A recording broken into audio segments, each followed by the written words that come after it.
सासाराम विधानसभा की नवनिर्वाचित विधायक स्नेहलता कुशवाहा ने अपने विधानसभा क्षेत्र के तिलौथू प्रखंड के उच्चतर माध्यमिक विद्यालय तिलौथू के सभागार में तिलौथू अंतर्गत सभी जीविका दीदियों एवं आशा दीदियों के साथ बैठक कर उनकी समस्याओं को सुना और उसके निदान का आश्वासन दिया। इस बैठक में बीपीएम सैयद शकीबुल्लाह, जीविका के एसी और सीसी के साथ साथ प्रखंड के कई बीडीसी उपस्थित थे। साथ ही संचालन एलएम के जिला दिल कुमार धर्मेंद्र ने किया। सभी दीदियों ने बारी बारी से अपने विचारों और मांगों को रखा। दीदियों द्वारा हॉस्पिटल में अपने लिए कमरे की मांग की और सभी पंचायत भवन में एक ऐसा सभा भवन बनाने की मांग की जिसमें वृद्धा पेंशन, राशन कार्ड या किसी भी सरकारी योजनाओं में लोगों को आने वाली दिक्कतों का समाधान किया जा सके। साथ ही प्रखंड में एक कोल्ड स्टोरेज सब्जी रखने के लिए और जीविका दीदियों ने विशेष मांग रखा कि हम लोगों को पंचायत सरकार भवन में एक बैठने का जगह दिया जाए, हम लोगों को सरकार एक यूनिफॉर्म दे और हम लोगों को आईडी निर्गत किया जाए जिसमें हम लोगों की भी पहचान हो सके। वहीं पशु सखी दीदी ने पशु चिकित्सा के लिए दवा सरकारी अस्पताल से टीका और दवा उपलब्ध कराने की मांग की, क्योंकि टीका का आम आदमी कोई पैसा नहीं देता है और लोगों का पैसा उसको खरीदने में लग जाता है, जबकि सरकारी अस्पताल में टीका के लिए इंजेक्शन और बहुत सारी मवेशियों की सरकार द्वारा फ्री वितरण के लिए उपलब्ध कराया जाता है। कई दीदियों ने पंचायत में निर्मित नाली पर ढक्कन न होने की वजह से होने वाले समस्याओं से अवगत कराया। विधायक ने सभी बातों को सुनकर उनको विशेष मांगों को पॉइंट टू पॉइंट लिख लिया और पहले जीविका के प्रखंड हेड बीपीएम सैयद शकीबुल्लाह ने जीविका की मांगों को किस प्रकार समाधान हो सके बताने को कहा। बीपीएम ने अपने अभिभाषण में सब कुछ स्पष्ट तौर पे बताया कि किस किस तरह किस मांग को पूरा किया जा सकता है। मैडम स्नेहलता कुशवाहा ने अंत में बहुत सारे समाधान को तत्काल कर देने को कहा और कुछ मांगों को सरकार तक विभाग से मिलकर समाधान का आश्वासन दिया। अंत में विद्यालय के शिक्षक मैकुराम एवं शिक्षिका नूतन पांडे ने विधायक और आए हुए सभी अतिथियों को अंगवस्त्र एवं डायरी कलम देकर सम्मानित किया। ब्यूरो रिपोर्ट, बिहार दर्शन।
तो करेंगे। हाँ, यहाँ जीविका से संबंधित, समाज से संबंधित बात देखेंगे हम लोग, क्या शिकायत कर रही हैं, आप क्या कर रहे हैं।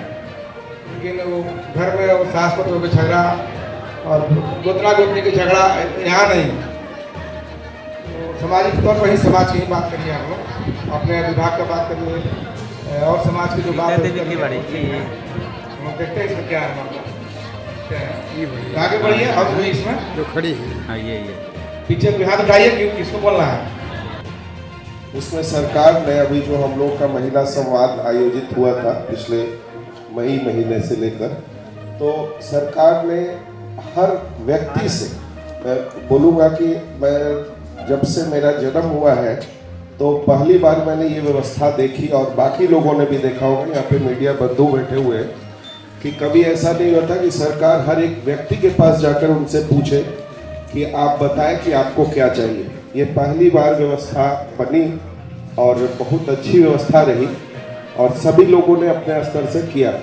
और हम लोग ये भी बताना चाहेंगे कि उसमें से कुछ तिलौथों की जो मांग थी, जैसे एक मांग ये थी कि हर पंचायत में या हर जगह पे, अब चूंकि शादी विवाह का एक तरीका हो गया है कि मैरिज हॉल से हो, और वो बढ़िया भी है। अब गरीब आदमी है तो उतना सामियाना नहीं लगवा पाते हैं, तो उसकी वजह से पानी बूंद का मौसम है तो दिक्कत होती है लोगों को। तो ये मांग मान ली गई हमारी और उसमें काज शुरू।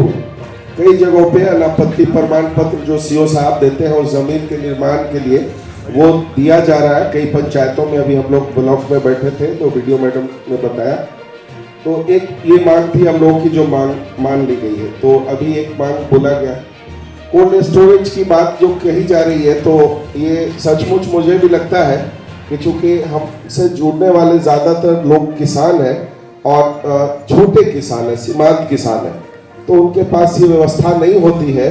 और एक बहुत बड़ी मतलब ये कह लीजिए कि कमजोरी है हम किसानों की कि उनके पास जो छोटी जोत के किसान हैं कि वो अपनी सब्जियों को कुछ दिन तक सुरक्षित रख सके और इसी वजह से वो बहुत कम पैसे में उनको बेचना पड़ता है। तो ये स्वाभाविक है, हम लोगों ने पहले भी मांग की थी, शायद सरकार इस पर विचार कर रही होगी। आज भी मैं आग्रह करूँगा कि अगर ये चीज़ें मैडम के माध्यम से ऊपर जाए तो अच्छा। तो जीविका भवन एक प्रखंड स्तर पर बनना लंबित है यहाँ पे, उस पर भी जमीन खोजी जा रही है कि कहाँ पे बना जाए। अगर वो प्रखंड से पंचायत स्तर पर चला जाता है तो इससे जीविका दीदियों को आसानी होगी। मैं उसमें एक बात और जोड़ना चाहूँगा कि तत्कालिक रूप में अगर ऐसा ना हो तो कम से कम पंचायत सरकार भवन जो बन रही है उसमें मैंने देखा है कि सभी लोगों को बैठने के लिए वहाँ पर रूम आवंटित किए गए हैं, कार्यालय है उनके। तो वहाँ पे अगर जीविका के नाम से ही एक हॉल या हमें कुछ दे दिया जाए तो अभी तत्काल में ये व्यवस्था हो जाएगी और ये एक सराहनीय कदम होगा। हमारे लिए वहाँ पे उपस्थिति हमेशा बनी रहेगी। आगे हम ये कहना चाहेंगे कि रोजगार के लिए दीदियों को यहाँ पे बोला जाता है, हमसे कई बार बोलते हैं, तो हम लोग जीविका चूंकि रोजगार के लिए ही जाना जाता है, जीविका का अर्थ ही रोजगार होता है। तो अपने सामर्थ्य से हम लोगों ने जो व्यवस्था की है वो विश्व की सबसे अच्छी व्यवस्था है। हमारे यहाँ पे जैसा हमारे खुद ब्रांड एम्बेसडर जो है मुख्यमंत्री है हमारे, उनके देख रेख में ये कार्यक्रम चलता है। हमें गर्व महसूस होता है कि हम उनके हिसाब से चल रहे हैं। तो यहाँ मैं जीविका की सिर्फ अगर यहाँ की बात करूँ, सिर्फ तिलौथू प्रखंड की, तो ये व्यवस्था सिर्फ जीविका पे है कि हर ग्राम संगठन में हमारे पास करीब करीब 1 करोड़ रुपए की राशि है। और वो राशि ऐसी है कि जो हमेशा उसका रिकॉर्ड है, वो कोई कभी चाहे तो वो देख सकता है 1 सेकंड 2 सेकंड में जाकर। अब तो वो ऑनलाइन व्यवस्था है, जो दिल्ली में बैठे हुए लोग वो अगर चाहे कि हमारे तिलौथू के जितने भी ग्राम संगठन है उसमें कितनी राशियां उपलब्ध कराई गई है अलग अलग मद में, तो वो है। और उसी का परिणाम है अब यहाँ पे कि हम लोगों के यहाँ रोजगार के लिए अगर कोई अपना कोई व्यवसाय करना चाहता है तो पैसे की कोई कमी नहीं है। किसी के पास कोई दीदी यहाँ पे है या जो बाद में भी कोई नहीं बोलेगा कि हमारे पास पैसा नहीं मिल पा रहा। अब ये अलग बात है कि ये प्रतिस्पर्धा का दौर है, रोजगार करना भी बहुत आसान नहीं है, तो उसमें स्किल की चीजें होती हैं। अब स्किल जो सीखना होता है, तो मैं आग्रह करूंगा जैसी दीदियां बोल रही थी उनमें कि कुछ स्किल सिखाया जाए कि वो ज्यादा रोजगार उसके ऊपर।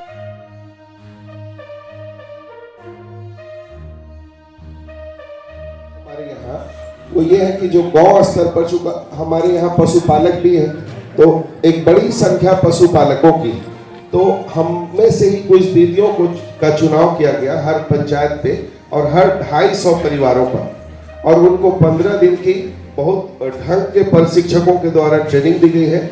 और अब वो छोटे मोटे जो रोग थे उसको पहचानने के लिए, उसका इलाज करने के लिए वो अपने आप में आत्मनिर्भर है। और लेकिन उसमें हम 2 चीजें बताना चाहेंगे, क्योंकि वो एक कॉन्सेप्ट बनाया गया था कि आप जितना चाहे कमाएं, आपके पास आपकी अपनी जो योग्यता है उसको आप बढ़ाएंगी तो आपसे लोग जुड़ेंगे। और आप उनकी को सेवा देकर कमा सकती है। तो हम लोग उनको शुरू में 2000-3000 रुपया तो देते हैं, पर वो एक अंतराल होता है कि इतना समय तक ही देंगे जब आप अपने पैरों पे खड़े हो जाए, अपने स्किल को और ज़्यादा निखार लें और फिर आप जितना चाहे कमा लें। और कुछ दीदियाँ ऐसी हैं कि 12,000, 15,000, 20,000 कमाने लगे हुए, डॉक्टर हो गए, उनकी एक पहचान हो गई। लेकिन उसमें एक चीज़ अभी दीदी जो बोल रही थी वो मुझे समझ में आता है कि उनको ना अगर टीका देना होता है तो वो मंगाना पड़ता है, वो खरीद के मंगाती है और वो फिर लोगों को देती है। तो अब चूंकि वो खरीद कर मंगाती है तो उन्हें बेचना भी पड़ता है, दीदियों को देने के लिए 10 रुपया 5 रुपया लेना पड़ता है। लेकिन वही टीका स्वास्थ्य विभाग के पास उपलब्ध होता है, तो अगर वो इनका तालमेल हो जाए उनसे कि आप जो उपलब्ध करा रहे, चूंकि बहुत कम लोग होंगे यहाँ पर जो बताएंगे कि हमारे यहाँ स्वास्थ्य पशु चिकित्सक के देखरेख में हर समय पे टीका दिया जाता है पशुओं को, तो ये व्यवस्था उतनी अच्छी नहीं है। अगर वो जीविका के साथ पशु सखियों के साथ उनका तालमेल हो जाए तो ये व्यवस्था अच्छी हो जाएगी कि उनको फ्री में वो टीका उपलब्ध हो जाएगा और ज़्यादा वो सेवाएं दे पाएंगे। ये हो गए हैं और ग्रामीण विकास विभाग वो तय करता है कि इसमें क्या करेंगे। हम लोग उस मार्गदर्शन को मानते हैं यहाँ पे, तो हम देखेंगे उसमें कि मैडम चाहे तो उसमें बात कर सकते हैं अपने स्तर से। मानदेय की बात है कि डायरेक्ट जो मिलने की बात है, तो मैं ये स्पष्ट करना चाहूँगा कि जो यहाँ के लोग हैं वो किसी न किसी ग्राम संगठन या CLF स्तर पर वो बहाल किए गए, यही व्यवस्था बनाई गई है शुरू में। तो उनको वो मानदेय जो है वो वहीं से है, चूंकि सरकार उनके लिए वो पैसा पहले डिस्ट्रिक्ट को भेज देता है, डिस्ट्रिक्ट जो है वो अपने ग्राम संगठन या जो CLF स्तर पर है उनको पैसा भेजता है और वो वहाँ से उनको चला जाता है। तो आई कार्ड भी जो बनने की बात है, तो आई कार्ड बिल्कुल बन सकता है, पर वो आपके ग्राम संगठन में आप अगर बात करें, CLF में बात करें, तो CLF अपने जो अध्यक्षा होती है वहाँ पे वो चाहे तो अपने हस्ताक्षर से उसके इसको निर्गत कर सकते हैं। पर वो आई कार्ड आपके लिए कभी भी इस बात का घोतक नहीं होगा कि उसको दिखाकर आप बुद्ध के अंदर चली जाए, वो कभी भी आई कार्ड आपको इतना सामर्थ्य नहीं बनाएगा। तो उससे उसका कोई लेना देना नहीं है। आप लोग उससे जोड़कर जो बता रही थी ऐसा कुछ नहीं है, आपकी पहचान हो सकती है। दूसरी बात आप कह रही कि हमें 10 रुपया बोला जाता है, तो मैं भी BPM हूँ उसी 10 रुपये वाला, तो मुझे तो ये बुरा नहीं लगता है। आप गरीब के लिए काम करेंगे, यही हमारी खूबसूरती है। हमारे प्रधानमंत्री मोदी जी है, वो अपने लिए हमेशा कहते हैं कि मैं चाय बेचा करता था, उन्हें तो ये बात बताने में बुरी नहीं लगती है। तो हमें बताने में ये कोई बोल रहा है कि 10 रुपये में है तो क्या बुरा लग सकता है। आपका माइंडसेट है, इसको थोड़ा चेंज करना है। आप बिल्कुल बोलिए, गर्व से बोलिए कि हाँ वो वही 10 रुपये वाला है जिसके लिए अभी पूरे प्रखंड स्तर पे हम लोगों ने 87 करोड़ रुपया जमा किया हुआ है। 87 करोड़ रुपया कोई विभाग जो यहाँ पे है वो नहीं बता सकता है जीविका के अलावा कि उसके पास हर वक्त वो उपलब्ध है, उसका हिसाब रख सकता है। और सबसे बड़ी बात कि उसका हिसाब वो महिलाएं ही रखती है जो चप्पल कम पहनती हैं, कम पढ़ी लिखी है, अभी तक अंगूठा लगाती है, जिन्हें बैंक पे कभी बैठने नहीं दिया जाता था, उसके बावजूद वो उस 88 करोड़ रुपया का लेन देन बखूबी करती है। और इतना अच्छा करती है कि वो आज इस प्रखंड में, मैडम को मैं अवगत कराना चाहूंगा कि पूरे 534 प्रखंड में तिलौथू एक ऐसा प्रखंड है जिसमें एक भी NPA नहीं है। हमारे यहाँ पे 1200 खाते हैं जो खुले हुए हैं अलग अलग बैंकों में, और ये सिर्फ तिलौथू ही प्रखंड है जिसमें एक भी खाता NPA नहीं है।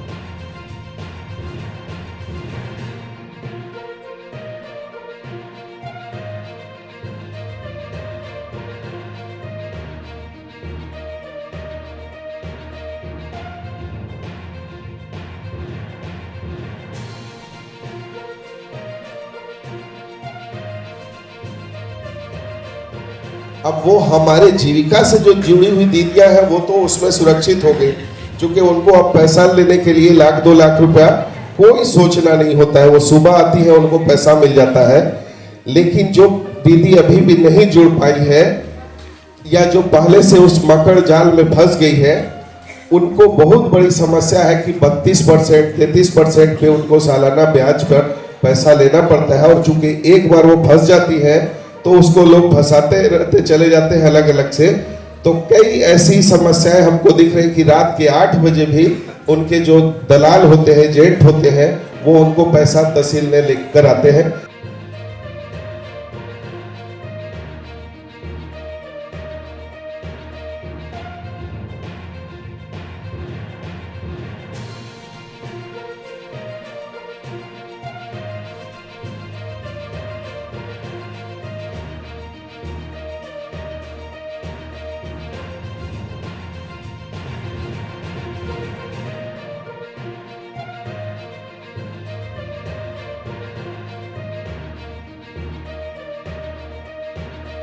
केंद्र बिंदु ससरा विधानसभा के विधायिका श्रीमती स्नेहलता जी के तिलोथू की धरती पर हम सभी स्वागत करते हैं। आप लोग की तरफ से भी स्वागत अभिनंदन है।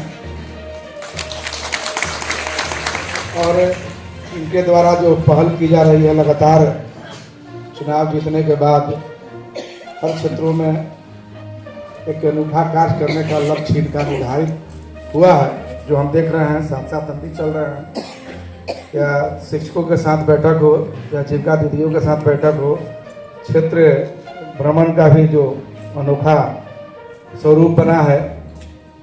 कल ही हम लोग पहाड़ पर भी गए थे।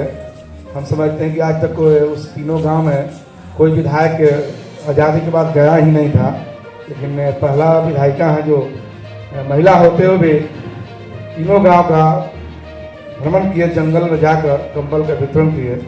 और आज जीविका दीदियों के साथ बैठने का जो अवसर दिए हैं, काफ़ी इनके काबिले तरफ है। तो मैं इस काम के लिए भी इनके प्रति आभार व्यक्त करता हूं, धन्यवाद देता हूं कि हम सबके विधानसभा वासियों के विकास के लिए आप तत्पर हैं।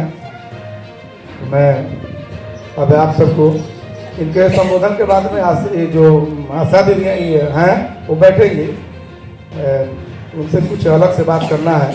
बात करते हैं क्योंकि आप लोगों की बदौलत ही मुझे यहाँ आप लोगों के सामने बोलने का मौका मिल रहा है।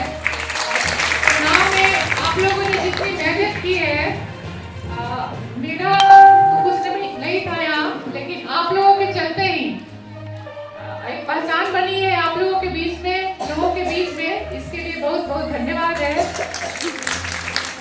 चुनाव के टाइम में ही जीविका दीदी अपनी समस्याएं बताती थी कि मेरे साथ ऐसे हो रहा है, वैसे हो रहा है। मुझे पूरी जानकारी नहीं थी, तो इसी के लिए हम चाहते थे कि आप लोगों से एक बार मिले और जाने की क्या दिक्कत है। तो अभी बीपीएम साहब ने सारी बातें आप लोगों को बताई, क्योंकि हमसे ज़्यादा उनको पता है कि क्या है इस आप लोगों का कार्य का की सीमा और क्या क्या करना है। तो इसीलिए इनको बुलाया गया था कि हम अपनी बात को आप लोगों के सामने सही ढंग से नहीं बता सकते थे, आप लोगों की बातों को। इसलिए इन्होंने सारी बातें बताई। इसके बावजूद भी अगर आप लोगों को कुछ कंफ्यूजन हो रहा है कि नहीं मेरे साथ ऐसा नहीं हो रहा है, तो फिर एक बार पूछ सकते हैं। तो अगर दिक्कत हो तो पूछ सकते हैं अभी भी, या बाद में भी कभी भी दिक्कत हो तो मेरे से बात कीजिए, इनसे बात कीजिए। हम हमेशा आप लोगों के बीच आते रहते हैं, और जो भी समस्याएं आप लोगों ने बताई है इसको हम ध्यान में रखेंगे और इसको आप लोगों के बीच में लाने का काम करेंगे। और इसी के साथ सभी लोगों का बहुत बहुत धन्यवाद है। और अभी खाना खाकर आप लोग जाइएगा।